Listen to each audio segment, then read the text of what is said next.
Sekantis pranešimas yra apie kaip pagerinti bendradarbiavimą ir gal kažkiek norėčiau konkretizuoti tą, ką Nerijus papasakojo ir pritempti prie jums čia gerai žinomos statybų projektinės aplinkos. Vat ir dauguma iš jūsų vis tiek naudoja vienokias ar kitokias informacinės sistemas, kurios realiai duoda rezultatą, jeigu jūs tikrai žinote, kokios informacijos reikia, kodėl jums reikia, kada reikia ir panašiai tą, ką Nerijus pasakojo. Taigi, sekantis mano pranešimas yra apie tai, kaip pagerinti bendradarbiavimą projekte. Tai norėčiau pradėti nuo tokios tezės, vadinkim, tai projektų procesų tobulinimas bei bendradarbiavimo organizacija projekte tampa esminiu projekto efektyvumo veiksniu. Iš esmės, daug tyrimų rodo tai, kad būtent bendradarbiavimo organizavimas projekte yra esminis, reiškia, projekto efektyvumo veiksnys. Kitaip tariant, reiškia, mes galime turėti daug priemonių, daug atskirų žmonių, bet jeigu jie tarpusai nedirbs, nevyks veiksmas, jūs turbūt žinote, 3D žinote, kas yra? Taip. 4D žinote, kas yra? Laike, kada viskas, taip, pradeda judėti. Tai įsivaizduokim taip, kad mes turim 3D, mes viską žinom, bet nieks nevyksta. Tiesiog nieks nevyksta.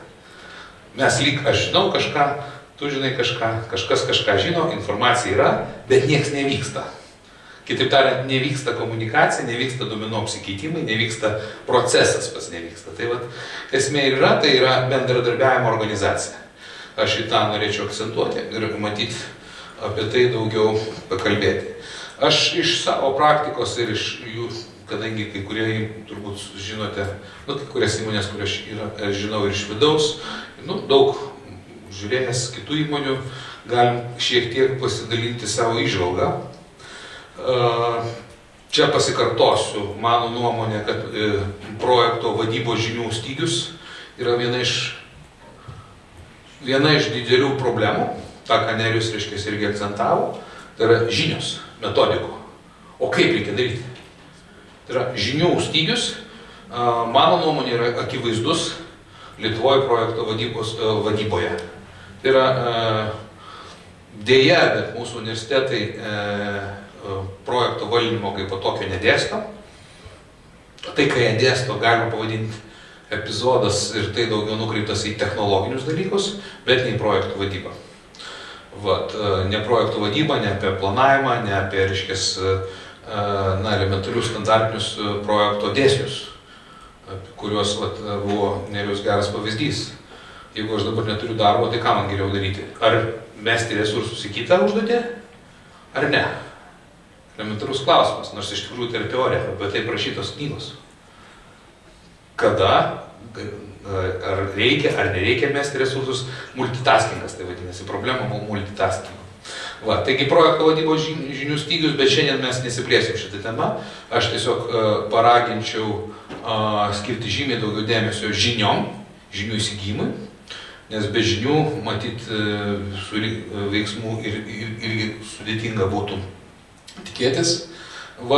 Kitas dabar aiškiai išreikštas mūsų projektuose iššūkis, tai yra aiškiai apibrėžti projekto etapą ir jų rezultatai. Čia taip pat Nerijus užsiminė šitą dalyką, bet jeigu mes patys pagalvotum, ar mes tikrai iš tikrųjų žinom po kiekvieno etapo, kas turi būti, kokie turi būti rezultatai ir ar tikrai tai yra tas taškas, po kurio mes negalim grįžti ir panašiai. Tai kitaip tariant, labai aiškus apibrėžimas projekto etapų, jų rezultatų. Ne tik užduočių lygmenį, bet ir projekto etapų lygmenį.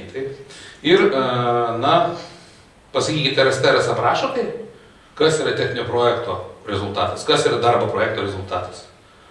Prasme, konkrečiai, kas tai yra, kokie rezultatai, kokiam lygmenį, kokia informacija, kokio detalumo informacija. Ir prasideda. Ir kada pradedi gilintis, pasirodo pas mus labai daug neapibrėžtumų. Taigi, aiškiai apibrėžti projekto etapai ir rezultatai, tai yra viena iš bėdų mūsų projektuose. Va, su tuo susiję kitas dalykas, tai yra projekto taisyklės, projekto standartai vykdymo ir panašiai, ir viso ko pasirašymas. Nu, tai yra, sakykime taip, aš esu žiauriai, kaip sakai, nemėgstu biurokratijos, rašliavos ir dokumentavimo, mane taip jauna, bet tam visą laiką yra balansas turi būti tarp, sakykime taip, protingos arba tam tikros dozės biurokratijos, kuri įveda tam tikrą standartą, aprašo tam tikrą tvarką, ir, liberalumo arba teisės interpretuoti situaciją. Tai, turbūt žinote Bareto taisyklę, kad bent jau pabandykime apsirašyti esminius dalykus, 80% savo reikalavimų, standartų, užduočių patikčių ir taip toliau, ir matyt tai duos 80% rezultatų. Tikėtina, aišku, ne 100, bet pavyzdžiui 80% rezultatų. Svarbiausius dalykus apsirašinėti. Ir jeigu mes šnekame apie projekto taisyklės, projekto vykdymo aprašymus, tai vakar kaip tik gavau vienos architektų bendrovės užklausą dėl vieno projekto, kur jam užsakovas pateikė BIM reikalavimus. Ir BIM reikalavimas ten maždaug 15 lapų BIM reikalavimai. Na ir skaitau šitos BIM reikalavimus, matau ten dalį copy-pasto. Ir tada pradedu suprasti, kad ar tikrai užsakovas ketina tos reikalavimus, ar jie pagrįsti, ar iš tikrųjų to reikia. Tai viena abejonė kylo, kita abejonė, kad, bėlė pareikalauti. Antra abejonė, susidarė toks įspūdis. O trečia akivaizdu, ta įmonė, kuri architektūros laimėjo šitą konkursą vykdyti, jinai net nesupranta, kodėl ir kas čia yra. Štai ir viskas. Bet tai yra apie jau reikalavimus projektui, šnekam. Ir jau šitoj srity pas mus vyksta kas? Nesusipratimas. Jau iškart, tik projekto inicijavimo stadijoje. Jau yra įsiūtas konfliktas būsimas šitam projektui, iškart. Nes tie nelabai supranta, ko iš jų tikimasi, o tie prašo, bet nesupranta kodėl. Suprantat? Ir tada įsiūtas tas konfliktas, o ko mes prašome ir kodėl. Iškart įsiūtas konfliktas. Tai čia kas link metodikų, ir turbūt jums teko girdėti apie projekto taisyklių ir projekto vykdymo aprašymą, dar kiti vadina angliškai, tai vadinasi Project Execution planas. Kas iš jūsų žino, kas yra projekto vykdymo planas arba Project Execution plan? Vieną turbūt irgi turėtum žinoti. Tai yra, toks, aišku, gal tai heitinama ir siejama daugiau su BIM projektais, bet iš tikrųjų tai nėra vien tik BIM-o klausimas, nes tas dokumentas liečia platesnius klausimus nei BIM. Bet iš principo šitam dokumente liečiami tokie paprasti dalykai, informacijos valdymo dalykai, sakyčiau taip. Reikalavimai informacijai, kaip mes valdysim informaciją, kaip mes komunikuosime ir panašiai. Kitaip tariant, apsirašomi tam tikri standartai, apsirašomis tam tikros taisyklės informacijos, bendravimo ir organizavimo. Kas už ką atsakingas, tam tikros tvarkos apsirašomos. Taigi, kiti sako, o jeigu mažas projektas, net jeigu mažas projektas, vis tiek reikia susitarti dėl tam tikrų taisyklių. Ta prasme, jeigu didelis, tai vienareikšmiškai tas dokumentas jau gali būti ir žymiai storesnis, kad nebūtų nesusipratimų, bet jeigu mažas, vis tiek yra dalis dalykų, kurių reikia apsitarti, kad neturėtume nesusipratimų. Taigi projekto taisyklės, projekto vykdymo apsirašymas yra taip pat vienas iš labai didelių iššūkių, nes to nieks nedaro praktiškai. Praktiškai to nieks nedaro. Visi eina į projektus na ura. Savaime suprantama, mes viens kitą suprantam. Lyg ir taip. Bet tada prasideda visa ta dalis, ką ir Nerijus minėjo, eilė nesusipratimų, virtinė nesusipratimų ir kitų dalykų, jeigu tai nėra aprašyta ir standartizuota.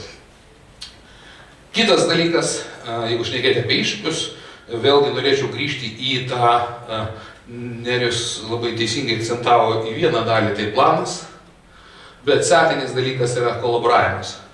Tai yra, kad visas tas planas važiuotų, kažkas turi vykti. Ir realiai Building Smart, kas žino Building Smart organizaciją tarptautinę? Yra ir nežinančių, tai yra didelis tokia tarptautinė organizacija, iš principo jungianti technologinės bendrovės ir didžiausius statybų sektoriaus žaidėjus pasaulyje, siekiant standartizuoti pramonę, siekiant standartizuoti informaciją, siekiant standartizuoti informacijos valdymą ir panašiai. Ir iš principo standartizavimas vienas iš uždavinių. Ir jie, aišku, atlieka įvairius tyrimus, taigi, pasak Building Smart, 30% švaistymų projektuose yra dėl tiesiog prasto bendradarbiavimo, dėl komunikacijos, collaboration, communication, prasto bendradarbiavimo arba nesusišnekėjimo. Taigi, tai rodo ne ką kitą, kad iš tikrųjų padidinti efektyvumą yra tikrai dar yra daug kur. Čia šitą paveiksliuką aš noriu parodyti, šitą turbūt organizaciją žinot, Skanska, taip. Tai vat jie pasidarė savo laiko nuotrauką, laike, ir atkreipkite dėmesį, kaip savikritiškos organizacijos, kadangi jos žino savo simptomus, ligas, jos žino savo bėdas, dėl to jos ir tobulėja.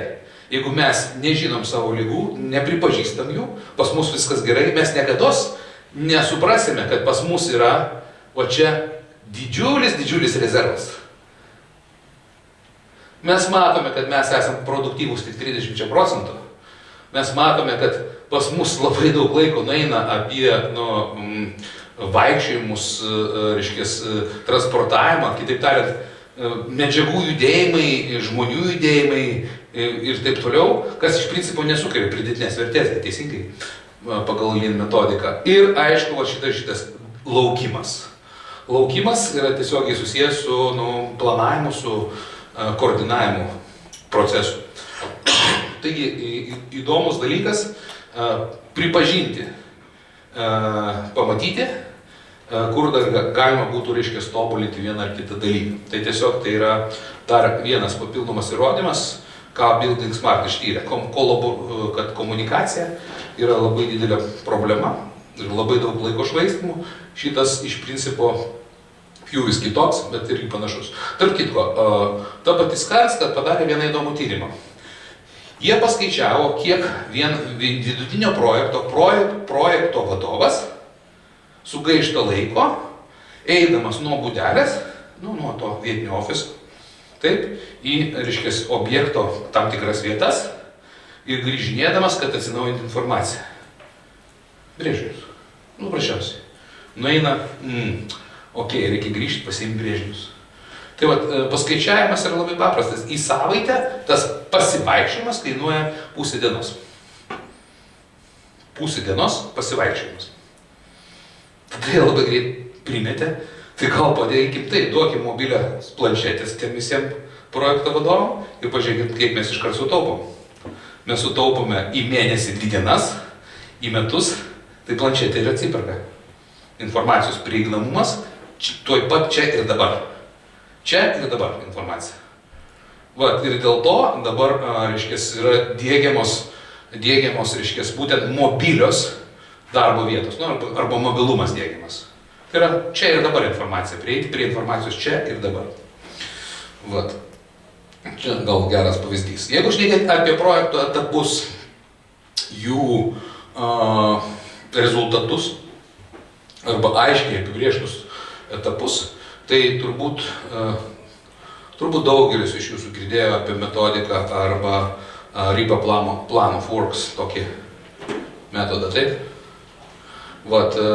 Kuris lyg ir visi žinom jį, bet kažkodėl tai nebandom jo laikytis. Kažkodėl nebandom jo išanalizuoti, o kas tai iš tikrųjų yra, su kuo tai valgoma ir kodėl nepradėti taikyti to praktikoje, taip? Diskusijų yra įvairių, neva tai netitinka mūsų estero etapus ir taip toliau, bet iš tikrųjų tai yra tik tai bandymas rasti pasiteisimą, kad nieko nedaryti. Nes mes žiūrėjom su vienu teisininku, visi šitie RIPA etapai iš esmės gali būti pritaikyti pagal mūsų esterą. Jie neprieštaravęs kitam. Tik, kad tam tikri atitikimai. Nes mūsų esterė net nėra prašyta tam tikri dalykai. Nes nieks mums netrukdo taikyti kažkokius kitoniškus dalykus. Tai dabar aš apie tą RIPA Plan of Works nenoriu labai įsiplėsti, bet esmė tai yra labai paprasta, yra atskiri dokumentai, dabar tarp kitko išėjo jau 16 metų dokumentas. Mes savo tinklalapį, jeigu kas norite šito dokumento pasiskaityti, turime, galite parsisiųsti, tiesiog yra dabar 15 metų. 15 metų dokumentas. Vat, visi žino šitą Riva Plan of Works. Kas nežino, pakelkite rankas. Ok, ar nežinčiau. Gerai, tada aš labai trumpai esmę šito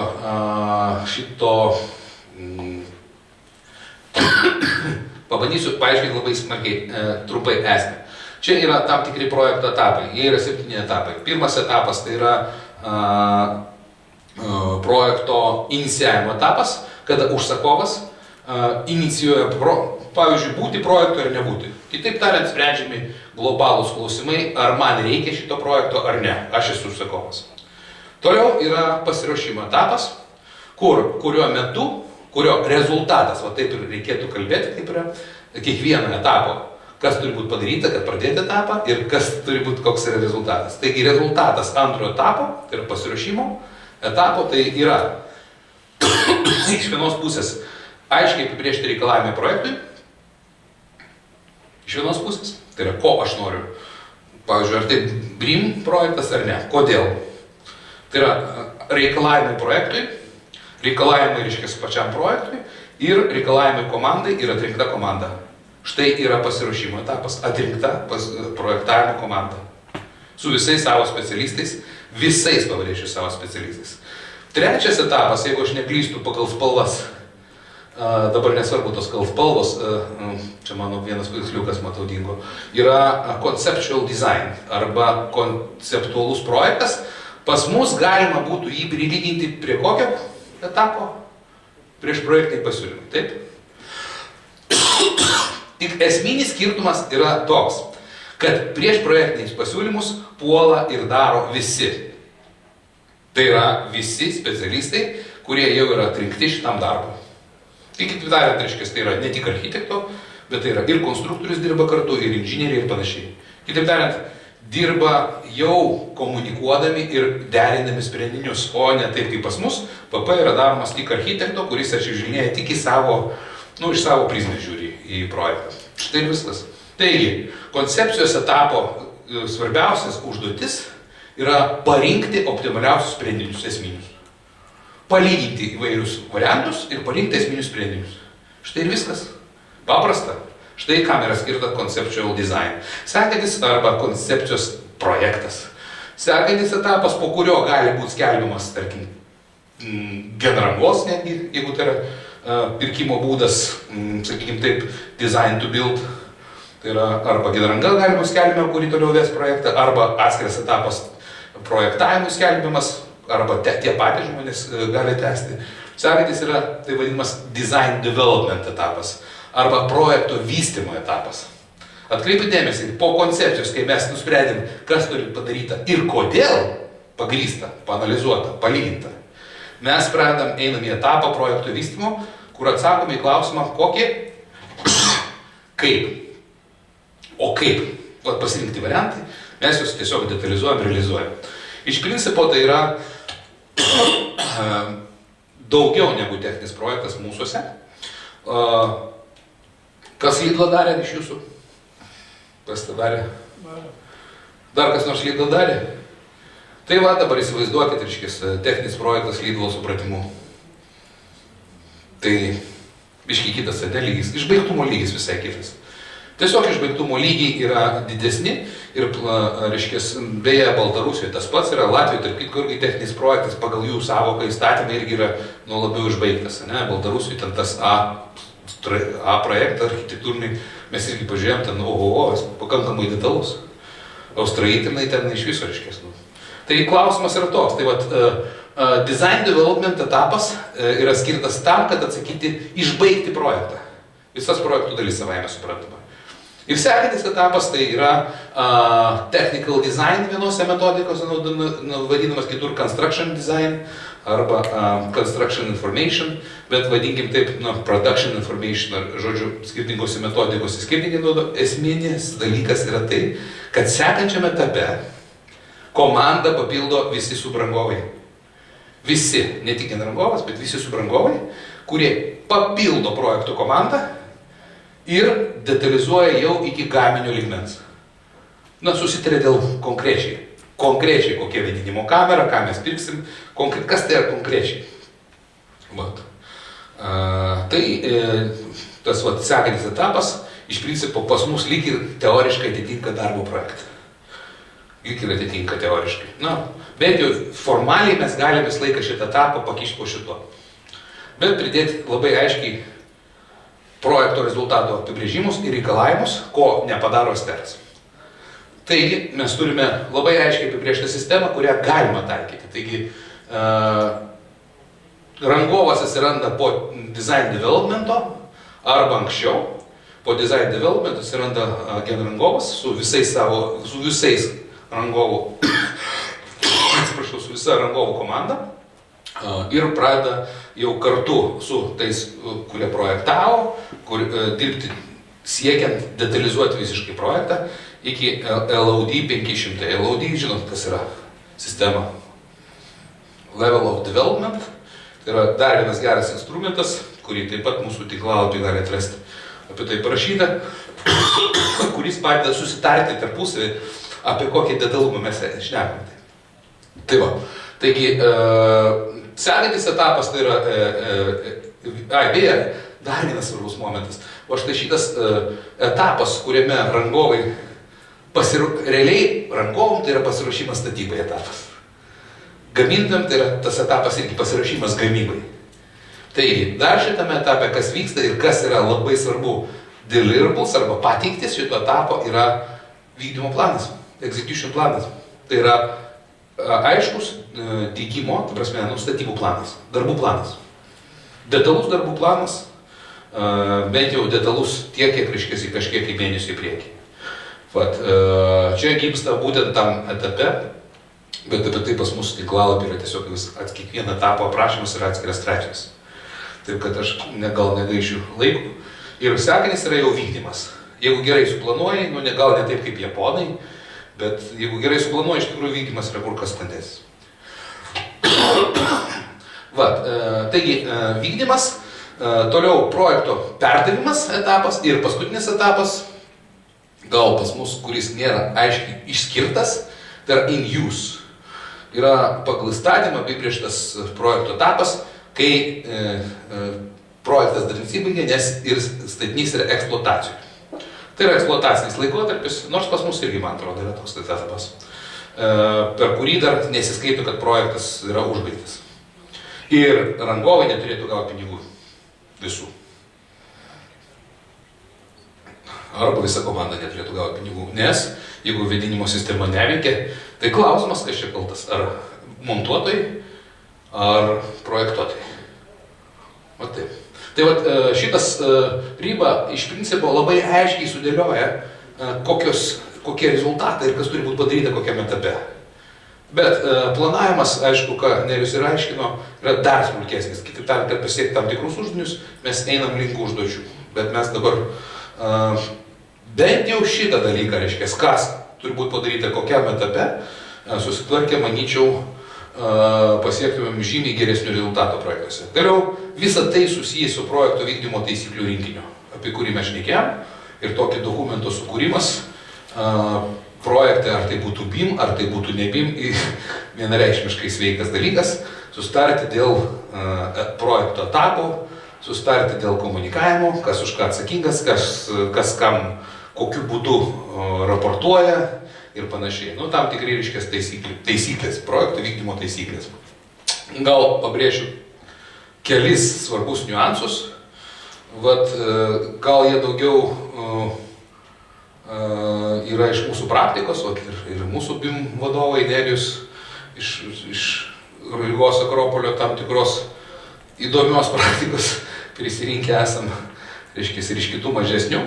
Tai projekto vykdymo taisyklių dokumentas, manyčiau, būtinas reikalas, bet turėkite omeny, copy-paste nebūna. Aš ką matau, kad dabar visi bando, ir dabar netgi skaitminė statyba, sukūrė kažkokį ten neva universalų, kažkokį tai user, kažkokį tai dokumentą. Nebūna taip. Patikėkit, nebūna. Projektai yra unikalūs ir taisyklių rinkiniai yra unikalūs. Nenukopijuosi. Niekaip. Tai dėja, bet tai yra pasirašymo planavimo darbo pasiekmė. Aišku, šablonas tam tikras, jis reikalingas, kad, žinot, kad yra tam tikri elementai, kuriuos būtina sustarti, bet bandymas primesti kažkokį tai vieną dokumentą, kuris dirbtų vieną projektą, to nebus. Kiekvienas turės adaptuoti savo projektui, savo projektui unikaliai. Bet šita tema apie projektų vykdymo dokumentą, reiškia, mes galime, jeigu kas domisi šitą temą, mes galime tiesiog atskirai pakalbėti, ne šios dienos tema. Bet esmė šito dokumento susitarti dėl taisyklių, dėl standartų, nieko daugiau. Šitame projekte turi būti aiškiai subrėžta poreikis informacijai, kokia informacija, reikalavimai tai informacijai, ir kaip mes tą informaciją keičiamės, kas už ką atsakingas informacijos valdymo prasme. Sakykim taip. Na ir dar vienas iš praktikos svarbus dalykas. Mes matėme kai kurios variantus, kad įmonė pasirašo savo dokumentus, susikuria savo taisyklės, bet jų nesilaiko. Išimtis. Tai tada, kokia prasme, ypač jeigu užsakovas tą daro.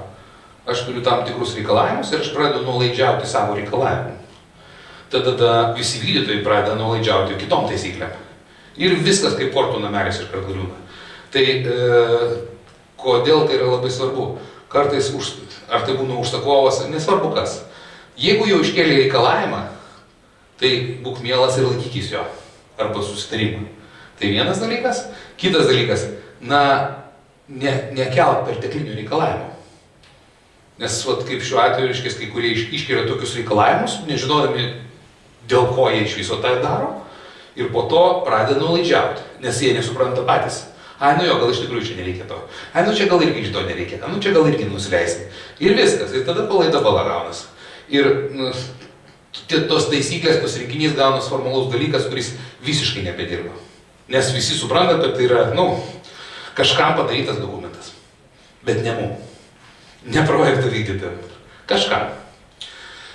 Tai čia yra labai svarbu, kad visa komanda tai naudotų kaip savo, kaip sakant, taisyklių rinkinį, o ne kaip formalų kažkieno primestą dokumentą.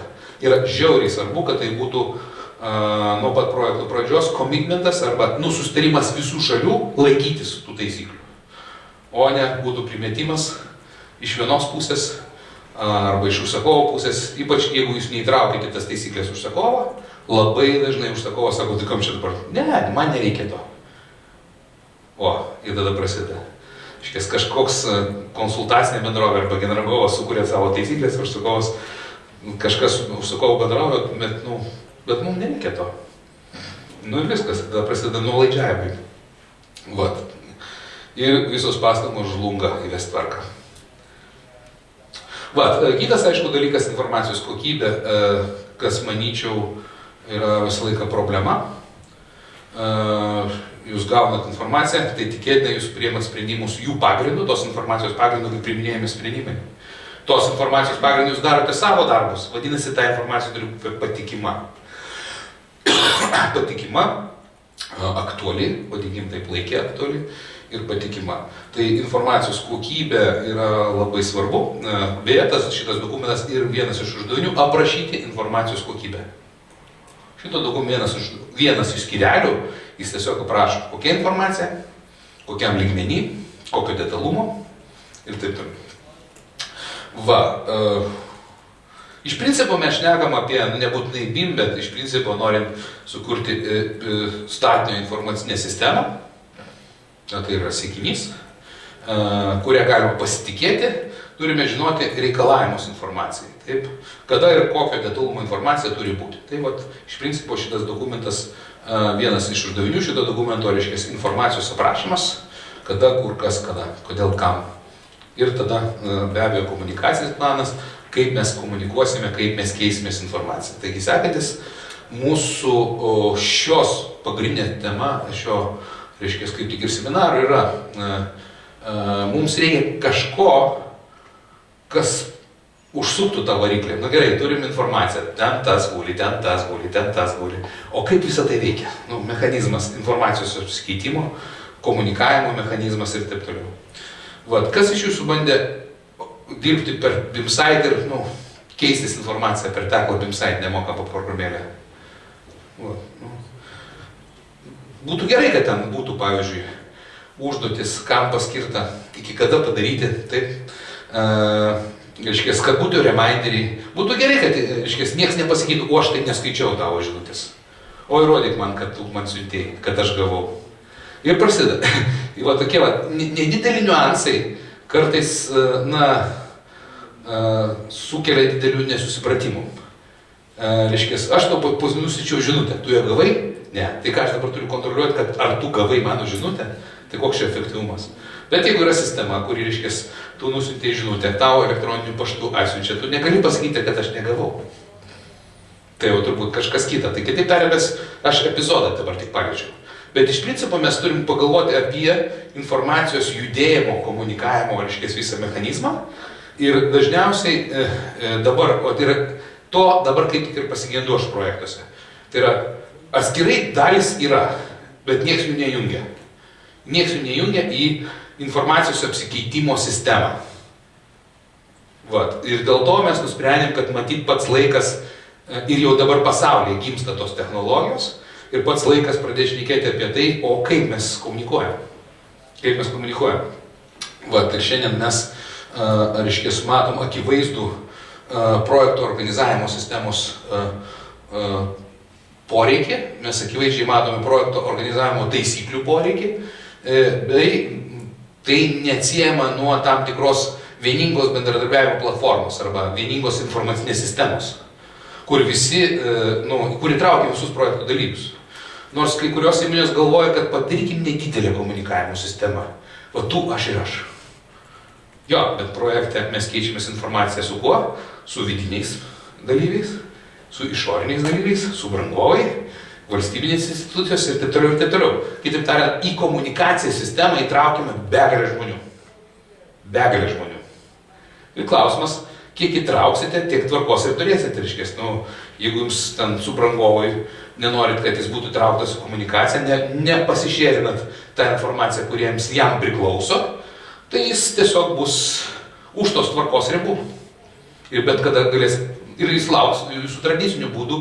Tai jūs neatsiuntėt man brėžinio, jūs man nepadarėte jūs man nepadarėte. Kitaip tariant, čia sukūrėm vidinę tvarką dėl savęs, o dėl išorinės nesukūrėm tvarkos. Komunikacija visą laiką būna projektų vidiniams žmonėms, bet ir išoriniams žmonėms.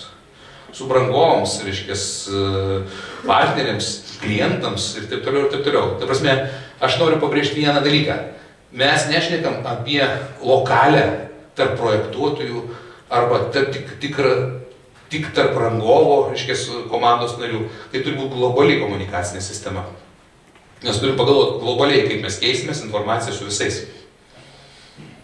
Kam suteiksim prieigą prie tokios informacijos, kam suteiksim prieigą prie kitos informacijos. Esmė labai paprasta.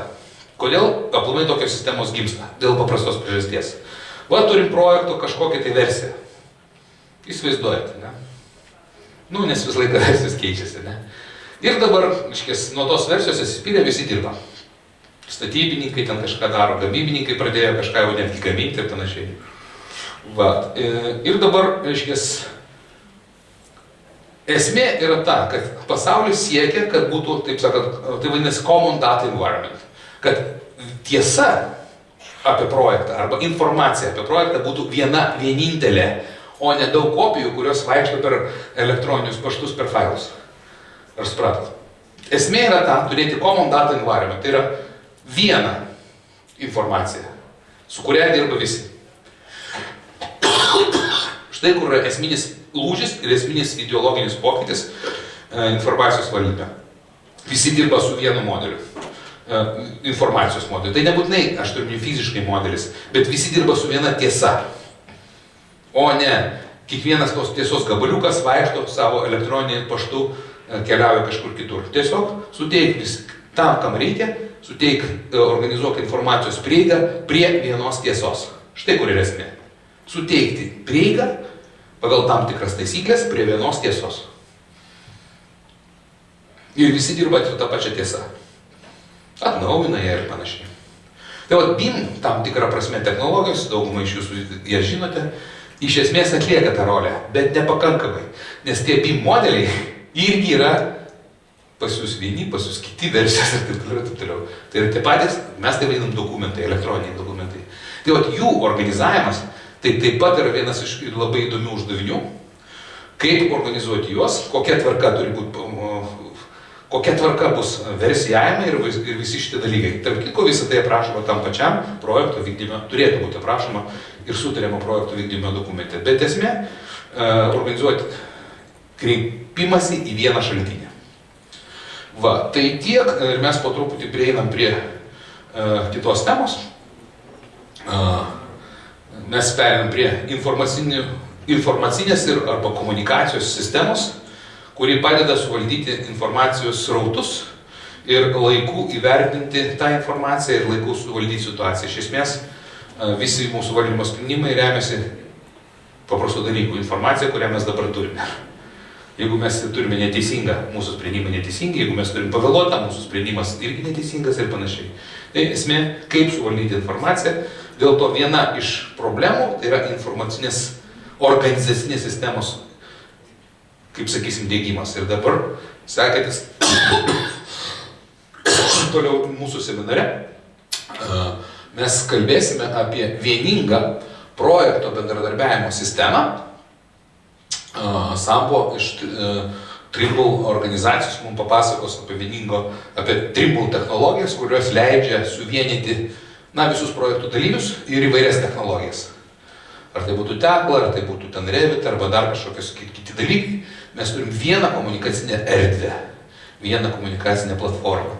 Ir čia bus kalbama apie projekto organizavimą, apie dokumentų valdymą, apie duomenų struktūras, ką mes darom iš esmės ant serverių kažkur struktūrą savo dokumentų ir taip toliau.